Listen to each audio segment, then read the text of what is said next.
Cough syrup ഉണ്ടാക്കാൻ വേണ്ടിയിട്ട് തുളസി എടുത്തിട്ടുണ്ട്. ഒരു കൈപ്പിടി നിറയെ തുളസി എടുക്കാം.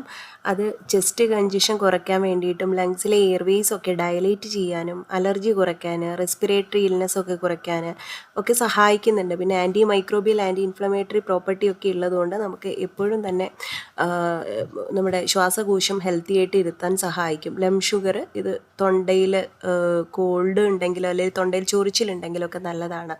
HB കൂട്ടാൻ സഹായിക്കുന്നുണ്ട്. പിന്നെ അതുപോലെ കുരുമുളക് ചേർത്തിരിക്കുന്ന കഫം പുറത്ത് കളയാൻ നല്ലൊരു എക്സ്പെക്ടറൻ്റാണ്. ഇതെല്ലാം കൂടെ ചേർത്ത് പൊടിച്ച് 2 കപ്പ് വെള്ളം ചേർത്തിട്ട് വെള്ളം വറ്റി വരുമ്പോൾ ഒരു സിറപ്പ് പരുവത്തിലായി കഴിഞ്ഞാൽ ഫ്ലെയിം ഓഫ് ചെയ്തിട്ട് തണുത്തതിന് ശേഷം ഒരു ബോട്ടിലാക്കി വെക്കാം. 1 ടീസ്പൂണ് 3 നേരം 5 ഡേയ്സ് തുടർച്ചയായിട്ട് കൊടുക്കാവുന്നതാണ്. ചെസ്റ്റിൽ തലയിണ വെച്ച് തല കീഴായി കുഞ്ഞിനെ കിടത്തിയിട്ട് പുറം വശം ചെറുതായി ഒന്ന് തട്ടി കൊടുത്താൽ കഫം പുറത്തേക്ക് വരുന്നതായിട്ട് കാണാം. അപ്പോൾ ഈ കഫ് സിറപ്പിൻ്റെ മുഴുവൻ വീഡിയോയുടെ ലിങ്ക് ഞാൻ ഡിസ്ക്രിപ്ഷനിൽ കൊടുക്കുന്നുണ്ട്, കണ്ടു നോക്കാൻ മറക്കല്ലേ.